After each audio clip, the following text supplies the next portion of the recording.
Welcome to this office hour session. Now, I put a note about this in the chat, but I will just reiterate.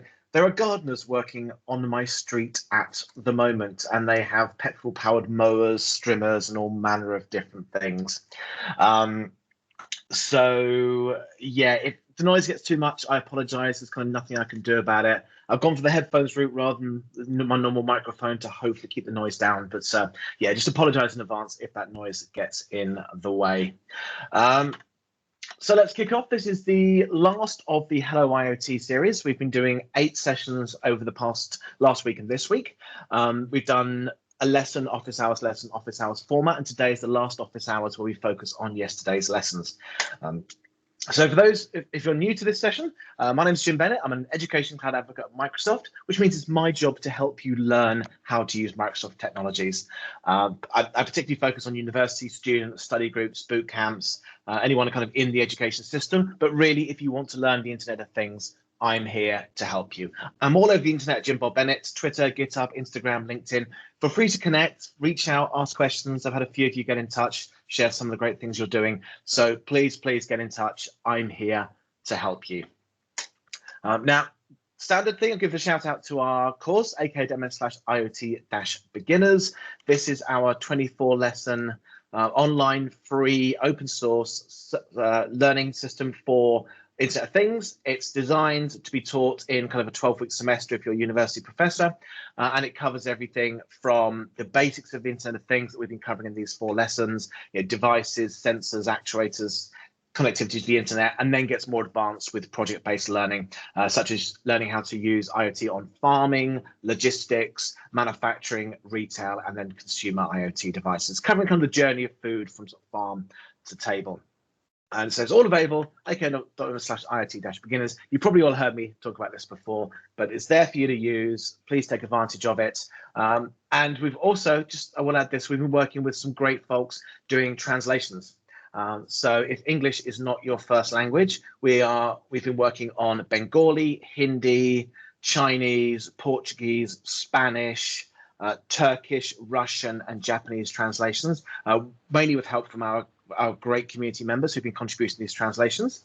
So if you would like to get involved in translations, please just join in the fun. Find one of the open issues about translations, put your name down, and you can help by reviewing the content or helping translate. So it's really good. We've got a lot of great translations happening for those for whom English is not their first language. Also have to give a shout out to Seed Studios, our hardware partners. Again, these are the folks who have helped to make it easy to buy the hardware you need to work through this IoT for Beginners course. You don't have to have hardware. You can use virtual hardware where you run Python code locally that simulates your device, simulates hardware, sensors, etc. But if you do want to buy hardware, Seed have made it easy, aka.ms/IoT-Beginners-kit. Follow that link. That'll take you to a site where you can just buy a kit, one-click purchase as a kit with all the sensors and the hardware you need. And if you're like a school, you want 10 kits, you can add 10 kits and get them all shipped to you. So big shout out to Seed Studios for helping us with that as well. And I would like to do one personal shout out, and I'd like to rope you all in to help. So can we just all test something out, please?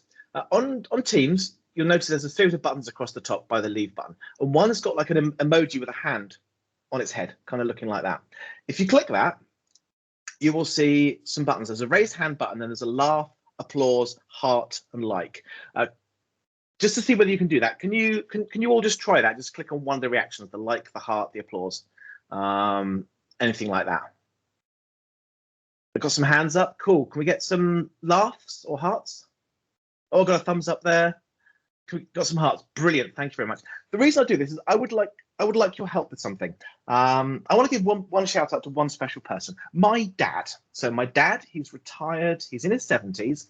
He used to do electrical engineering when he was younger, but he gave it up when he got married and had a family, to become an accountant because it was a more steady career for him.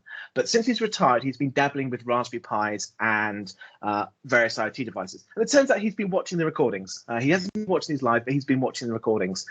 So can I have an outpouring of love for my dad, who's in his 70s and just getting involved in learning this, enjoying this? So can we have an outpouring of hearts and other bits and pieces for my dad? Thank you very much, everyone. So big shout out to my dad. Appreciate you all doing that. Thank you so much. It's awesome to learn about folks who've retired, who are still wanting to stretch their brain, learning how to code on these kind of devices. So thank you for joining in that shout out for my dad. I love you, Dad. Thank you so much.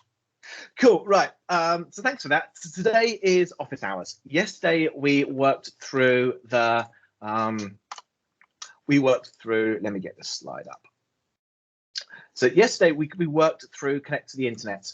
So we looked at a lesson all about how you can connect your devices to the internet. We talked about kind of the internet side of things, the fact that you have the I stands for internet, you have the internet applications, your device sends data to the cloud, and you then write applications that process that. And we talked about communication. We talked about how kind of MQTT is kind of the mainly used protocol and how it works with kind of publish, subscribe, devices published to a broker, and then the cloud pulls messages off the broker, and then the cloud can then publish messages back to the broker and devices put it off. And I did one hands-on example where I got a weird terminal with the nightlight that we've been working on in previous lessons, and that was all controlled via some code in the cloud. So when you change the light level, the code in the cloud worked out what to do with the LED and turn the LED on or off. And I said today, I'll start off with a couple of demos, recreating the same thing on a Raspberry Pi and a virtual IoT device. And then for the rest of the session, it's all Q&A. So this is an office hour session. This is designed for you to ask questions of me. We can talk through some of the kind of discussion points from yesterday's lesson if you want to. We can, I can answer any questions you've got. So think on the questions you might have, either about yesterday's lesson or indeed anything about IoT. We've had some great discussions at previous office hours covering a whole range of topics. So think of your questions, and then once I've done the demo, you can put your questions in the chat. You can ask them out loud. Come off mute and ask that out loud, whatever you want to do, because this session really is for you to kind of get the information that you want. So let's start off with our nightlight demo. So I'm just going to zip to my camera. You may remember I kind of put this together in an earlier lesson. We have a light sensor. This is an analog sensor, reads a value, stores it as a 10-bit value from 0 to 1023. That gets sent through to the Grove board, analog digital converter, and we get the digital version of that value to use in our code. And then we have the LED, which is a digital actuator. We send a high voltage and it lights up, low voltage and it turns off. And that's kind of the nightlight we built.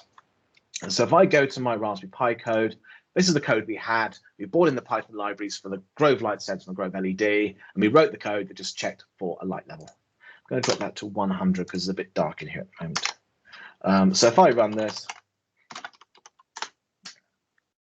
quite a high light level here. And then if I cover the light sensor, you see the light level dropping.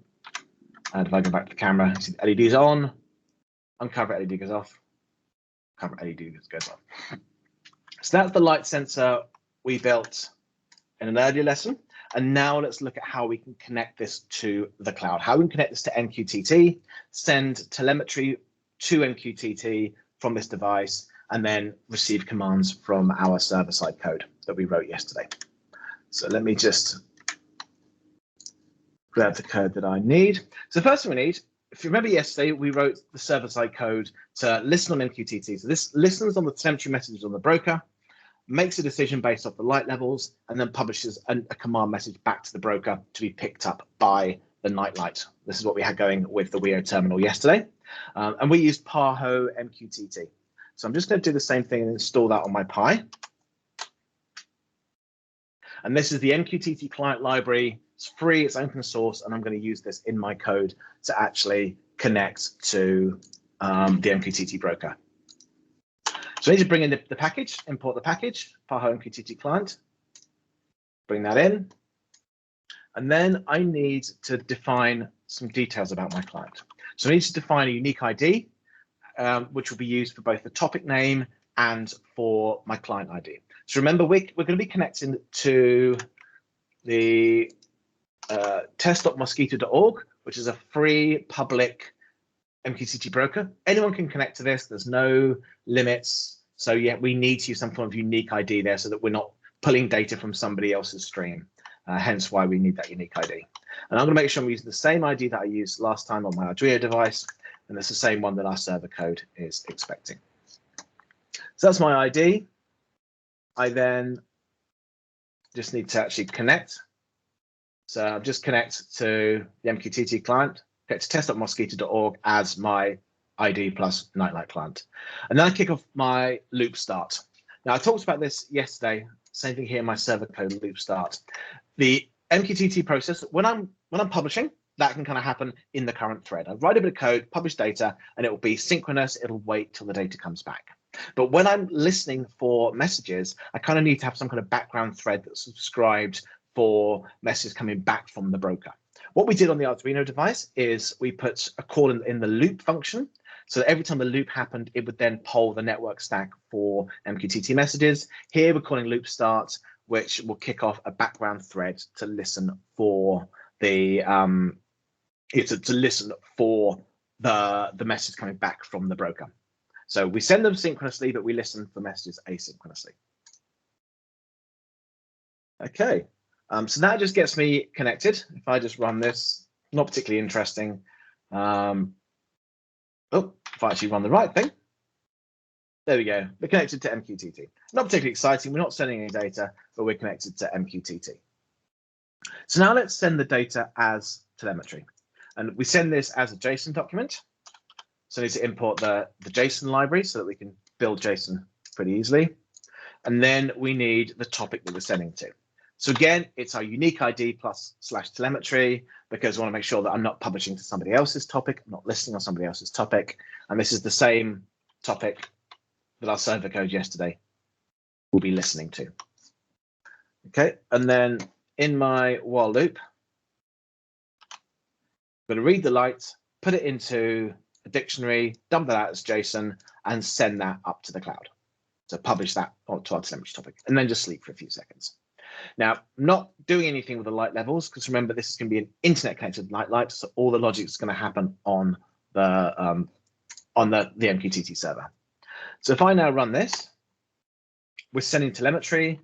If I now kick off my server code we wrote yesterday, that will connect, start listening, and there we go. So we're now receiving light 285, 285, and that will slowly start receiving messages. And if I cover up the light sensor, you'll see light level drops on the server side that's been sent from the telemetry that's dropped on the client side. So we've got that kind of first part in place. We've got telemetry going up to the cloud. Obviously, it's all running locally for me. It's not hosted in the cloud, but it's just showing how we can use the MQTT broker. And then to add the control, our server code we wrote yesterday, it published to ID/commands, and it would publish an LED on or off message. So LED with true or false. And that would come back to tell you whether to turn the LED on or not. So we can build the same logic over on our Raspberry Pi.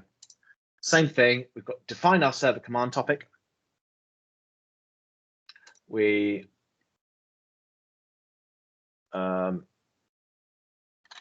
define a callback method. So this will be called whenever the MQTT client receives a message. And then we subscribe to it. And so we subscribe to the server command topic ID/commands. And then when it's called, let me put that code in the right place. Helps if we do it after we declared the MQTT client and we've connected. So declare it, connect, define this handle command, and then we subscribe to the command topic. And then we say, when we ever get a message, call handle command, passing that message. So again, this is the same as the Arduino code we wrote yesterday, just writing it in Python on my Raspberry Pi. Same logic. If LED is on, we turn our LED on. If LED on is false, we turn our LED off. So if I just rerun this, it's receiving messages. It's receiving old messages because obviously it takes a bit of time.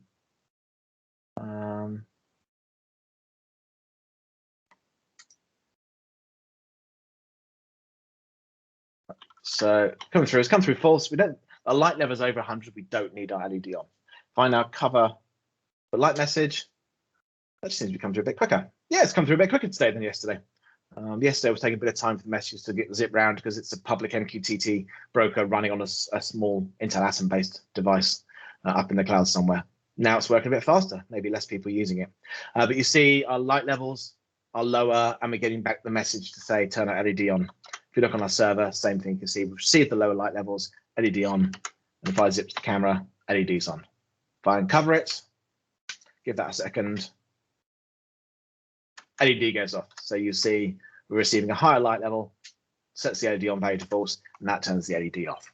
So this is the same logic we built yesterday, just in the Raspberry Pi. There's no logic on the Raspberry Pi for controlling the LED. It's all controlled by messages from the cloud. Now, obviously, highly over-engineered for the kind of night light you would have, outside a kid's bedroom.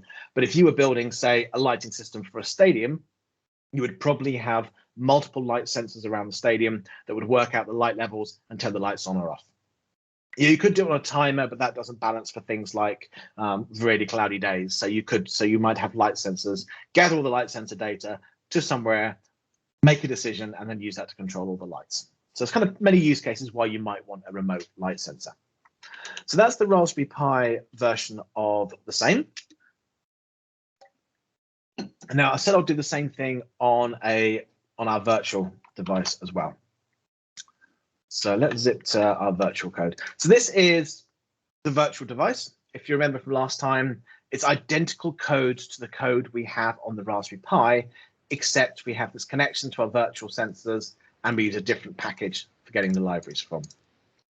Now, for those who are new to this, those who haven't seen me do this before, let's just connect to a Python virtual environment. To do all this virtual sensor stuff, we're using a package called Counterfeit. So Counterfeit, when that's running,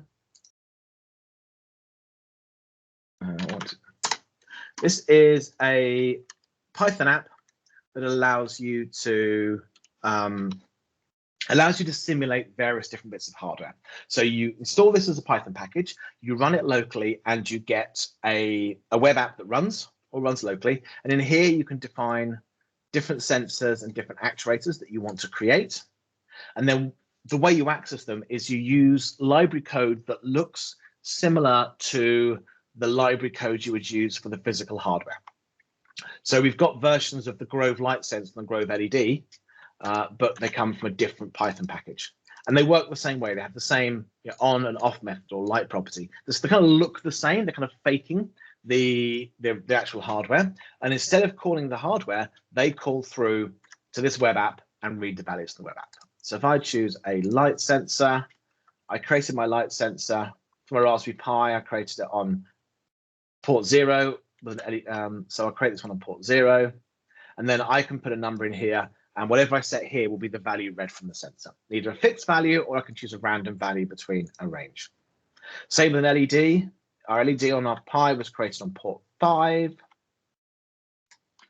Do the same thing here, create LED on port 5, add that, and I can choose the color. Let's go for a nice orange color. There we go. So if I say set this value to 500, nice bright lights, click set. Now when I run my, if I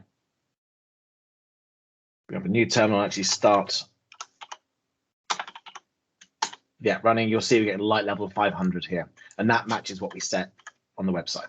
So go here, and I can then change that to say 100, set that. You'll see our LED is lit up because our logic here checks that light level. Light level is 100, and that turns the LED on or off. So this is what we did a couple of days ago, and this is how you use the virtual hardware. And I've said this before, but I will reiterate this point. Absolutely everything you can do, everything you need to do in this IoT for Beginners course, every single one of these projects you can do using the virtual hardware. So you don't need to spend any money on hardware if you don't want to. It's especially useful because I know a lot of education institutions don't have access to funds.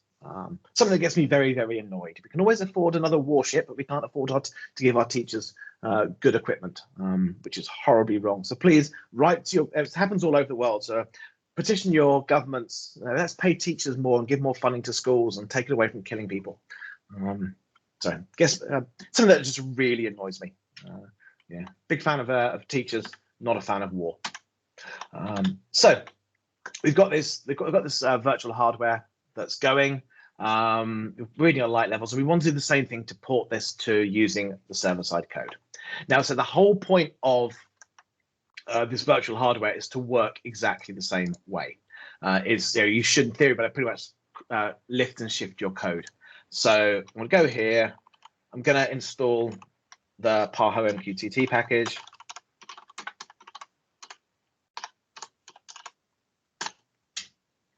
That will install it into my nightlights. There we go, we're in. And then I can literally just take all of this code,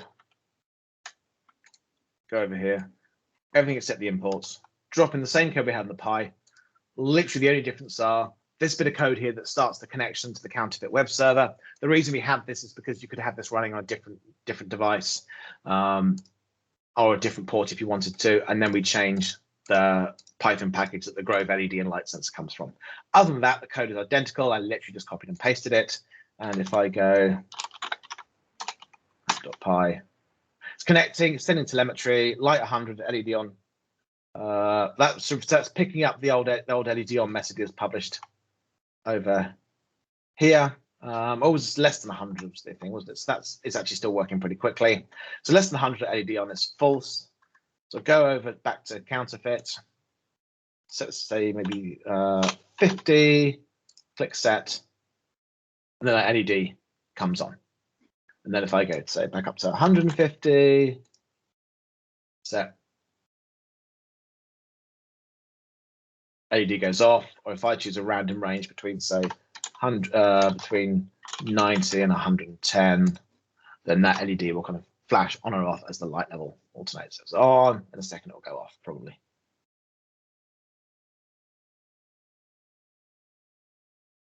Come on, give me some random numbers in the right direction. There we go, it goes off. So that's the same thing. We've got no logic at all in our virtual IoT device to turn the LED on or off itself based on the light levels. It does it all from the message received over MQTT. And that's all controlled by our MQTT server. So that's kind of the demos I wanted to show today. That's showing the same things we did with the Arduino device, but using a Raspberry Pi and using our virtual hardware. So really, this is now the bit I kind of turn it over to you. This is designed to be an office hours. This is designed for me to answer your questions, solve your problems, and we can go and discuss anything. So for free, put some questions in the chat if you've got questions. Feel free to come off mute. We can have conversation out loud. All I will ask is, if you do come off mute, please mute yourself again once you're done, especially if you've got noisy kids or gardeners in the background. So just for the sake of everyone else, if you're not talking, if you could just turn off the mute yourself afterwards, that'd be appreciated. But otherwise, yeah, hit me up with your questions.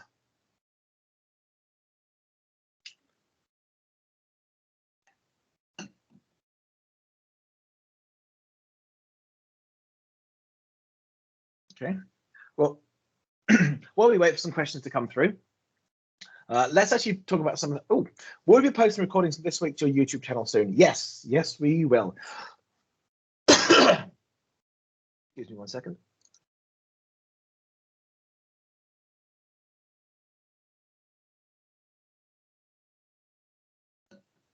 Yes, so everything we're doing, this entire series is going to be on the YouTube playlist. It takes about 24 to 48 hours for each lesson to kind of appear because we have to kind of get it, upload it, do all the various bits and pieces to get it all published. So it's about 24 to 48 hours. The Reactor team are absolutely amazing at getting all this stuff up there in a reasonable length of time. So 24 to 48 hours, the whole lot will be there, which is pretty cool. Okay. So I know a question's coming through. I can see that someone's typing. Okay, would we have a use case where we need a request response sort of scenarios? If so, does it need to be handled by device? So you mean as in a device would request and then we actually wait for a direct response from somebody? I mean, there are kind of many scenarios where you may want to do that. And so really how you would do that depends on your kind of scenario. If you want to have a guaranteed request response, then rather than using an MQTT broker, rather than using kind of a pub sub kind of model, you could just hit a website directly. You could hit a web app directly. So, for example, I'm going to zip ahead to one of the later lessons. In we have some later lessons in this where we look at building a smart timer. So if you've ever done, hey Alexa, set a 5-minute timer, we're actually looking at building a timer doing that. Now, the way the timer works is it would you speak, it will capture your speech, it will then need to convert that to text, send that to a text understanding service to get back the intention of your text, and then use that to set a timer. Now, you don't want to do this via something like MQTT, via some kind of fire a message and hope to get a response back, because if something goes wrong with your internet connection, you don't want to be waiting for that answer to come back. You want to have a response straight away. So when we build this, what we do is we actually use REST endpoints. So we would gather the speech, we make a call to a REST endpoint, and we will get a result back straight away. And we know that if that web call times out, the device can then say, I'm sorry, I can't do this. I've lost connectivity, something like that. Or I don't know if you have an Alexa, you'll see the ring will flash red if it can't click. It just goes bong. Similar kind of idea. You make a direct web call to actually get the speech converted to text. Same as the language understanding, you make it as a REST call. So if you need that guaranteed, I will make a call and I need the response within a fixed period of time, then a REST endpoint is one way to do it. If you really did want to do it via sending a message and waiting for command back, then you would need to write device logic. So you would need to make a call and then have a timer that says, if I don't have a response within a period of time, do something. So you would need to do that yourself. Obviously, different implementations of all the various different IoT services that are available have different ways of solving these kind of problems. But a lot of them, it's designed to be kind of you send a message, that's it. You don't normally get a response. So if you need that instant response, yeah, a REST endpoint would do, or you'd have to write your device code. Great question. That's kind of one of the problems people have to think about with IoT devices. It's there's not just a device that you make a REST call like you would do with, say, a web app. You use these kind of message brokers where you fire a message off. But of course, if you fire a message off, if you need some kind of response to that message, there's kind of logic that you would have to build. Now, from the other side of things, it sometimes is different. So taking Azure IoT Hub as an example, if you're a device and you want to send a message, there is no real mechanism to send a message and then get a response. However, if you're the cloud side, there is. So on the cloud side with Azure IoT Hub, if you send a command, you can actually expect a response. So you can actually say, I will send a command from the cloud to a device, and I will expect to receive a response from the device with a data packet.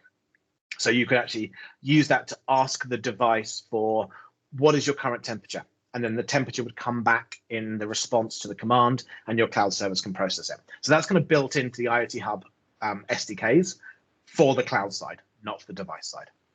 A lot of time, device side you'd have to build that logic yourself. But yeah, great question, great question. It's good to see you kind of thinking about how we would structure more advanced applications. Next question, John asks, non-technical, how many more live episodes will there be? None. This is the last one of the series. So this is very much an experiment to run all these lessons with all these office hours to get an idea of how many people are interested in this. We are potentially looking at running more lessons, a whole series, but really it depends on the number of people that we've got. We just need to look at the numbers of how many people have come to these events. It's a lot of work for me to actually put on one of these live streams, and they're a lot of fun to do. But if I'm only getting one person turning up, there might be more efficient ways. Maybe I can record videos or something. There might be better ways for me to put the content to you, and then maybe just run some videos with office hours. So we're looking at kind of the best ways of running this. But yeah, certainly for this series, today is the last one. So really appreciate you coming. Next question: is it easy to program the Raspberry Pi with C++? Now that depends on your version of easy. I mean, yes, you can code Raspberry Pis in C++. Absolutely.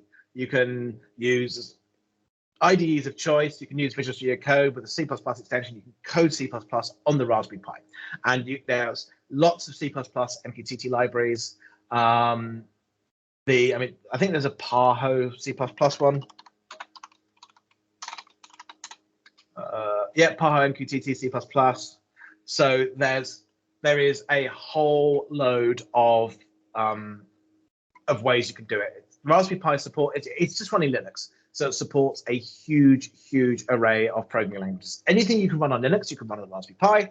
C++ runs, everywhere. The core of Linux is built in C, so you certainly can. You can run it C++, and you use something like Pi MQTT CPP. This is the official one for the Eclipse Foundation. This actually comes from the people who make Mosquito, the open source MQTT broker, and you can write that. As for easy, I would be hesitant to describe writing anything in C++ as easy, because it's a low-level programming language. But yes, all the tools are there for you to do it. If you're a C++ programmer, it's not that much work to do it. All the libraries are there. You can.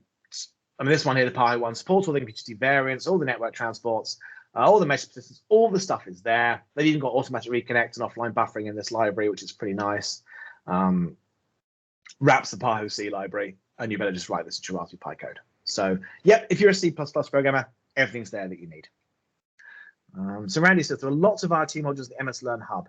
Anyone in particular recommend to help new learners get up to speed with IoT development? That's a great question. So for those who haven't heard of Microsoft Learn is a thing from Microsoft. It's our free online self-guided hands-on learning system. Let me just sign in. Woohoo! And so it's designed. It's completely free, and it allows you to learn how to code in the cloud and build applications using all the various Microsoft Cloud products. And what's really cool is it has a sandbox environment. So whilst you're working through a particular learning path, we will spin up Azure resources for you to use to learn, and then we spin them down after you're done, and you don't pay for them. So you can literally learn pretty much everything without spinning up your own environment, without even needing to sign in. It's a great way to get going. And we have a lot of these that cover the different Azure IoT services. And in terms of the best one, that's hard because it all depends on what you want to learn, how you want to get going. The introduction to Azure IoT, this is a good one to actually learn what the different things are. So this is 5 hours of content. Some of it is very much business orientated. So enabling digital transformation, understanding why you'd use IoT from a business perspective. It's kind of great if you want to learn how to do it as an enterprise. If you want to learn how to do it in the classroom, probably not so useful for you. So parts of this learning path are relevant only if you're interested in understanding this from like an architectural perspective across a large enterprise. Same with the IoT strategy and solutions. If you're looking at how to bring IoT to an enterprise application, really useful. If you're a student, you just want to get started, not so useful. Introduction to Azure IoT Hub is, again, it just teaches you what it is, what it's about. It doesn't really get you hands-on with it. So I'm just trying to think what would be a good one. Because they keep putting new ones out all the time, and I get lost with half of them because the next day, every day a new one comes out. So there was one that actually got going with IoT Hub.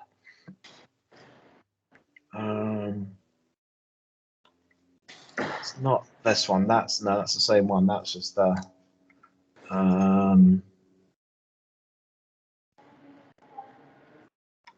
There's something in.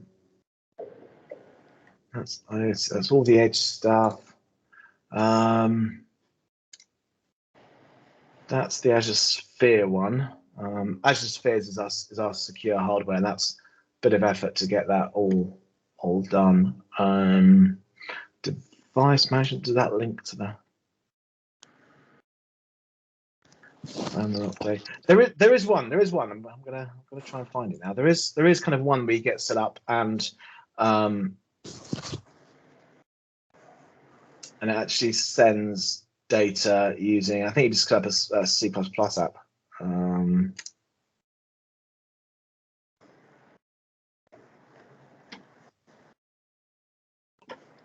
Is it in this one?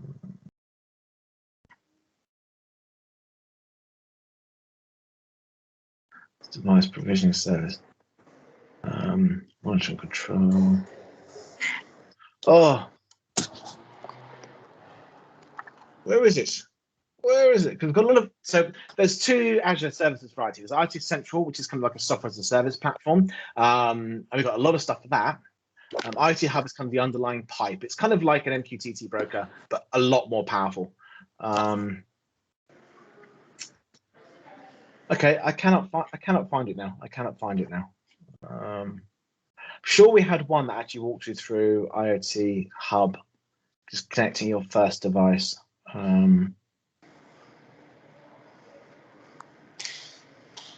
Okay, I can't find it. I can't find it. Yeah.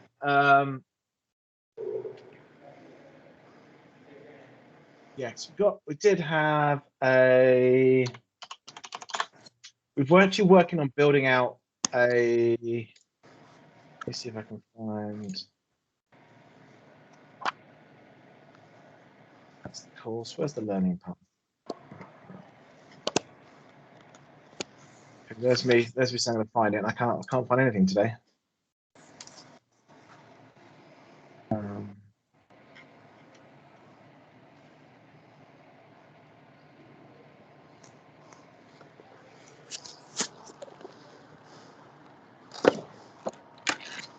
Okay, this one. So this is probably one of the best ones. Let me drop this one in the chat. So this one is. This was actually built in collaboration with the University of Oxford. So this kind of covers mainly AI on the edge. This is all about running AI workloads, deploying them to the edge. They're kind of closer to your data. And this has got some good stuff. Obviously, basic introductions to things, and then showing you how to set up devices and run edge devices. Doesn't really get kind of just data going to the cloud. This is kind of a good one for understanding the kind of workflow back and forward for gathering data and sending it to AI. I can't find I'm sure we have a basic IoT Hub one, and I cannot find that one. So that's a job for me to do later on to actually make sure we do definitely have one, find out where it is. And if we don't have one, I guess that's my summary and that with actually building it. Yeah, a good overall, this AI edge entity is kind of good overall one. Obviously focus very much on the edge, the AI, but that's kind of a good overall learning path to kind of get a wide range of knowledge about it.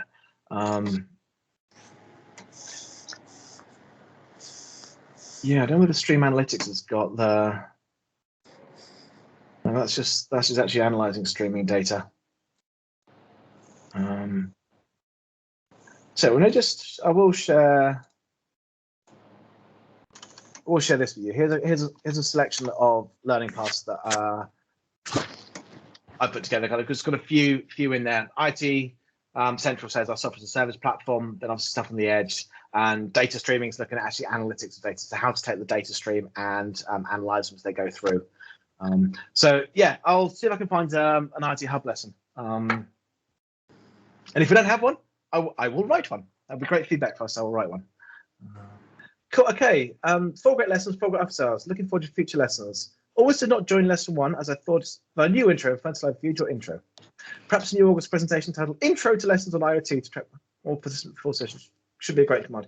Thank you very much. Really appreciate your kind words. Yeah, I think that when people talk about intro, there's so many different types of intros. Some people intro the cloud services. Yeah, you get a lot of we at Microsoft, obviously, we are promoting our product. So we get a lot of intro to IoT that focuses on using Azure IoT, focuses very much on Azure, and kind of assumes you know the Internet of Things. So I've tried to really go back to the basics and actually just try and break it down into some of the beginner steps. I mean, you may notice I've mentioned things like Azure IoT Hub, but I haven't shown any Azure services.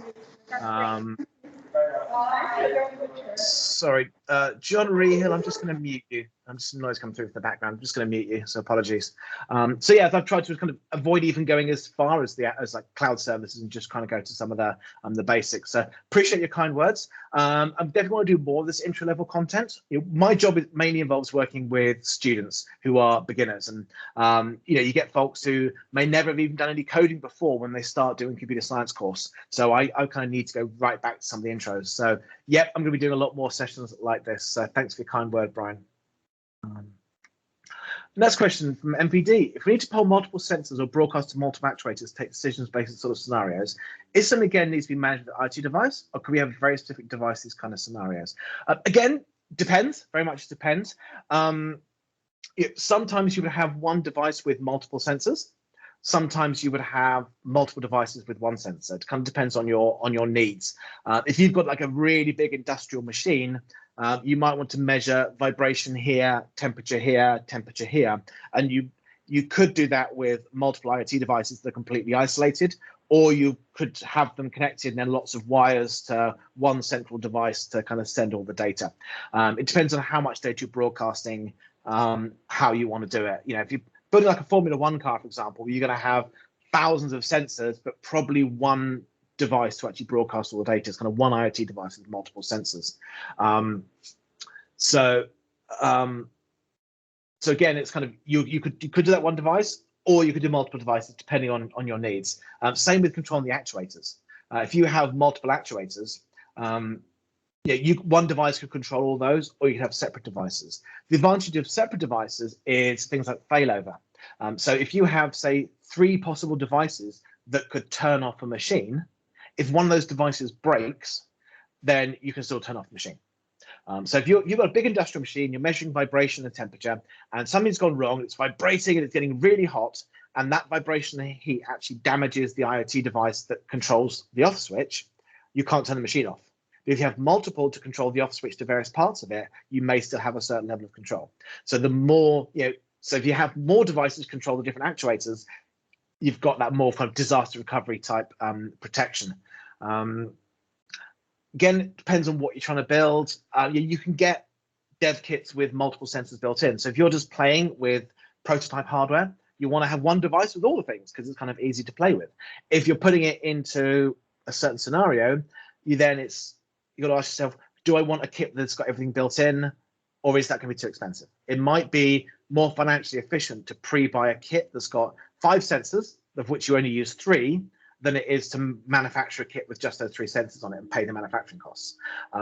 So it's kind of, each scenario is different. It's kind of one of the areas you need kind of an IoT expert when building some kind of solution, is to look at the actual, prototype it, fine, just use whatever. But when it actually comes to deployment, you have to really understand the domain that you're in to work out whether you need to put multiple sensors sending one message or multiple devices with individual sensors. So yeah, very much it depends. Very much depends. I can't overemphasize enough that if you're building any kind of production IoT deployment, you want to make sure you've got a good selection of folks who understand the domain as well as folks who understand technology, kind of design through different solutions to the problem and kind of pick the best one. I mean, yeah, some things make sense to have multiple sensors. Some things definitely don't. Yeah, Joel says C++ is not easy. That is correct. C++ is not easy. It was my first professional programming language. Well, I did an internship. I was using Delphi, which is Object Pascal. But yeah, my first full-time professional programming language as a graduate was C++, and it took me many, many years to get competent. And even going back to it now, I make a lot of mistakes. So yeah, C++ is definitely not easy. Great sessions of race and fun exposure by Jim. Thanks. Thank you very much, MPT. Really appreciate your comments. Randy's saying, I love this site. Kind of learn more about using VS Code and Git. I'm assuming to refer to Microsoft Learn here. Yeah, it's fantastic. We cover a lot of great topics in there. And the fact is all free. And even if you're using any Azure resources, we'll spin up sandboxes for you. It doesn't cost anything. I think it's fantastic. Big fan of Microsoft Learn. It's great. You don't have to sign in if you don't want to. If you do want to sign in, we have badges to you can kind of track what you've learnt. It's really great, and we're constantly adding new stuff to it. We're constantly looking at how we can build better content. Some is kind of project based, some is technology based. So Microsoft Learn, fantastic place. It's I'm going to just drop a link in the chat if you haven't checked it out yet. docs.com/learn. Microsoft. We own docs.com, so Microsoft Docs lives on. If you go to docs.com, it redirects you to Microsoft Docs. But docs.com/learn takes you to Microsoft Learn, which is pretty cool. John says, I apologize if you've covered this previously and not been able to attend the sessions. What are the limitations of devices like the Arduino Weir terminal to form edge computing, computer vision, and machine learning applications? Okay, it's all down to hardware limitations. So really, edge computing itself, the way that kind of the cloud providers think of edge computing, you can't really do on an Arduino device. So the way, I mean, so taking like the Azure example, Azure IoT Edge, what we do is we take a Docker container and we push that to a device. So the edge service manages the client and server side things. You build up a workload in the cloud, like an AI model, you push that to a Docker container, and that then gets pushed down to your device and run on your device. So you need a device that can run Docker. Raspberry Pi, low-powered device, that can run Docker, so it makes a perfect edge device. If you want to do the same kind of thing on an Arduino device, then you can't really manage that from the cloud because they're not powerful enough to kind of sit there and listen and have models pushed down to them. Instead, what you would do with an Arduino device is use a thing called TinyML. So TinyML involves training up a machine learning model and then shrinking that down really, really small so that it's small enough to run on an Arduino device. You know, I mean, just thinking about kind of a computer vision model, if I use a service called Custom Vision, which I'll show you, which is a Microsoft service, which allows you a thing called transfer learning. So you give it like 5 images of a cat, 5 images of a dog, say learn, and it will go off and learn how to distinguish between cats and dogs, which is pretty cool. And you know, this was one where me and a friend from Microsoft, we were training it to recognize whether we're wearing Santa hats and using this to turn on Christmas lights for a kind of Christmas project we were doing. So just kind of give it pictures, and it can learn. The model you get out of this is multiple megabytes in size. You know, we're talking, you know, full size 20 kind of meg. You can download a smaller one. You can export one that can run like a phone that's kind of 4 or 5 megabytes, which may not sound large, but if you've got a Weir terminal with 192 kilobytes of RAM on it, you've got no hope, absolutely no hope of running that on there. So you use a thing called TinyML. So TinyML involves taking these models, shrinking down the data sizes. So rather than having 32-bit float values, you have 8-bit integer values, trimming off parts of the neural network that you don't need to make it small. And you can do things like creating a audio model to recognize speech in kind of like 20 kilobytes in size, which is pretty cool. And then you would then deploy that in your firmware to your Arduino device. So you would train the model, get the TinyML model, rebuild new firmware, and then use some kind of service to deploy the firmware. So for example, Azure IoT Hub can push new firmware to an IoT device. So you wouldn't do it as edge computing as such, you would do it by pushing firmware to it. Now, if you want to get going with TinyML, I will give a shout out to a really, really cool company. They're nothing to do with Microsoft. We don't own them or anything. We're just very friendly with them because they do make some absolutely fantastic kit called Edge Impulse, and they have TinyML running on microcontrollers. So this was founded by folks from Hackster and a guy who used to work for ARM. And the idea with this is you can train a TinyML model in the cloud. So you would run some software on your microcontroller to gather data from the sensors, such as from the microphone on a Weir terminal. It will send it up to the cloud. And then in the cloud, you can build a model, you can train a model. You have to kind of understand a bit about how the model works and how to optimize it. But then they'll build a model. And this will then spit out the C++ code you would use to deploy your model to an Arduino device. So it's about as easy as you can get to create TinyML models. You know, I've done some for doing audio. If you have something like an Alexa at home, you know, when you say Alexa, device wakes up, that's running a TinyML model like this, just listening for that one particular word. So yeah, Edge Impulse is probably the best way to do it. Train it up. You see from the little video thing here, it's all draggy, droppy, no code. Yeah, you have to have some understanding if you want to configure things like the number of neurons that you've got there, but it allows you to get stuff deployed. One great example of this, which we worked with with our friends at Seed Studios, is one of the guys at Microsoft put together an artificial nose.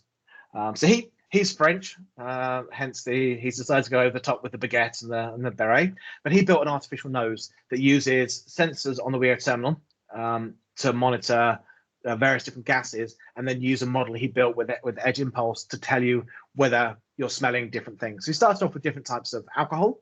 Now he does it for lots of things, so you can smell like baguettes with it. So again, it's all trained with Edge Impulse, and it just runs on the gas sensor, runs on the Arduino device, and does all the does the tiny ML there to actually classify the different odors into different things. Very, very cool, fun project. Let me just drop these couple of links in the chat. So Edge Impulse, I can't recommend them enough. They're currently free. You know, they're doing the usual startup company, do it for free to get all the numbers and hope, and you know, eventually they'll start charging for things. But they're brilliant, absolutely brilliant. Yeah, great things like wearables, great for audio detection. Yeah, they did a project in collaboration with Hackster to work on detecting noises for elephants using kind of smart collars. This is probably a great way to get going with this. But yeah, other than that, you can't really do edge computing on Arduino devices. They're just not powerful enough. Does IoT Beginners use any Azure services? Great question. Yes, it does eventually. So we start off with just using. I'll go back to our picture. We start off with just using sensors, actuators, and then MQTT, as I've shown off the first 4 lessons. When we get to farming, when we actually start doing cloud connectivity, we do automation using MQTT, and then we look at moving to the cloud. So by lesson 8, we introduce Azure IoT Hub, so you can kind of get going, and we start off by deploying your the code to IoT Hub. So your messages, instead of going through an MQTT broker, they go through Azure IoT Hub, and then we look at moving the server side logic. So you think this code I had running locally to send out the commands, turn the LEDs on or off, you actually move that to an Azure function, which is serverless code, such as a block of code running in the cloud that gets triggered by IoT Hub messages. We then look at kind of security with IoT devices, X509 certificates, and kind of how you would secure your device. Then with location tracking, we start sending that up to the cloud with the IoT Hub. We store it using Azure Storage, and then we visualize it using Azure Maps, and then have geofences again using Azure Maps. It's all about using a mapping tool to visualize IoT data. We then go to training a fruit detector for training fruit quality detection. Is it overripe or underripe? For that, we use custom vision to train the model. We then deploy it to the edge with Azure IoT Edge, which is built into IoT Hub, but you have to use a Azure Container Registry to host the Docker containers that get pushed to the edge. Retail, we use custom vision again for object detection. And then for the consumer one, where you build a smart timer, we use the various Azure Cognitive Services, which are pre-built AI services to do speech to text, text to speech, language understanding, and translations. So yes, as of lesson 8, we start kicking into the various Azure IoT services. But the reason I wait till lesson 8 is because I wanted to get the fundamentals in place. I wanted people to understand why we're gathering the data, what data we're gathering, how you can build up that telemetry and send that to the cloud first before diving into kind of the Azure services. Now, in terms of costs, the IoT Hub you use is a free tier. The Azure Maps, it's not a free tier, but the amount you use is within the free limit. So you get this amount free, we use kind of that amount. Custom Vision, again, in the free tier. When you deploy to the edge, the container registry is not free, but it's only a few cents a day. So as long as you spin it up and then spin it down straight away, it won't really cost you much. In terms of edge deployments, if you've got a Raspberry Pi, Windows, or Linux, you're fine. If you have a Mac, there isn't really an edge service for it, so we recommend spinning up a virtual machine, which is a few cents, a few dollars a month. So for that's one of the ones where you spin it up, you test it, you spin it back down again. It should only cost you a few cents. And then when it comes to speech services, that's all free tiers. So the total cost, as long as you remember to spin down your resources, the total cost of run this in terms of Azure Cloud credits is going to be $1, if that. And we do have, if you've not used Azure before, we do have a free tier that's available, and that gives you $200 of credit we can use in the first 30 days, and then you get a free tier, loads of services after that. So this gives you $200 of credit to pay for everything you need, and then after that, you would then after 30 days, you then pay as you go, but you can only use. But you can still use free tiers for most of the things without paying for them. Pascal was my first programming as an undergraduate. I never actually did it as a student. I only did it as an internship. And they use Delphi, which is, if you use Visual Basic, it's like that, but for Pascal. And I got to learn Pascal for a year, which was fun, and I never used it again. Moved after that to C++. Okay, so if I use this classroom, each student would have an Azure account and could use these resources for free. Right, well, I mean, yes, in theory, yes. So as we do have an Azure for Students account. So the free Azure account requires a credit card. We don't charge a credit card. It's just for validation to prove that you're not a bot. We don't want bots spinning up $200 of free credit and trying to use that for Bitcoin mining, because that's a very bad thing. So you do need a credit card for that. The other option, we have an Azure for Students account, which you don't need a credit card to sign up for, and you validate by being a student. So you need an email address from a accredited academic institution. So in the US, it's .edu, in the UK, .ac.uk, and then we kind of use that to validate. You do have to be over 18. And Randy, I think you mentioned you're working with high school kids. So you do have to be over 18 to get this Azure for Students account. Now, we do have an account for kids under that age, the Azure for Students Starter, but unfortunately that doesn't have, at the moment, any IoT services. It's a very limited set of services.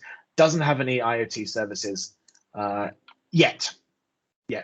One of the things we've been beating the drum about for a very long time is actually getting IoT services on here, as well as some of our AI services, because kids love this stuff.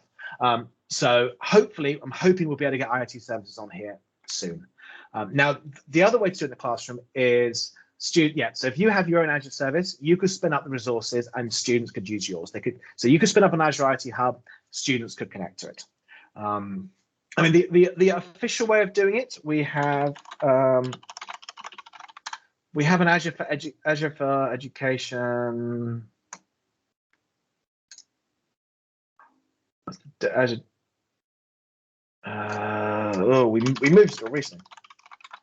So we have an Azure Education Hub where your school could buy some cloud credits, and then in the hub you could then allocate subscriptions to people. So you could actually sign up all your students with it and then allocate them like $5 or what have you of credit to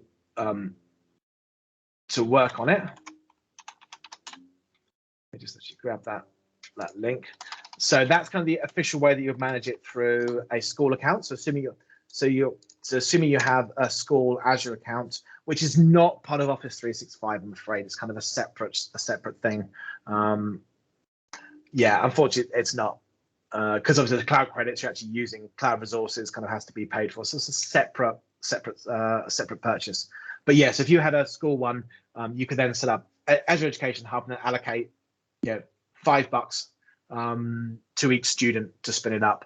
Otherwise, you could spin up your own one, and then you could spin up your own one, and then you would manage the Azure services. So you could show them, this is how I create an Azure IoT Hub. This is how I create a device. I've now created devices for all of you. Here is your connection string. You go off and do your side of things.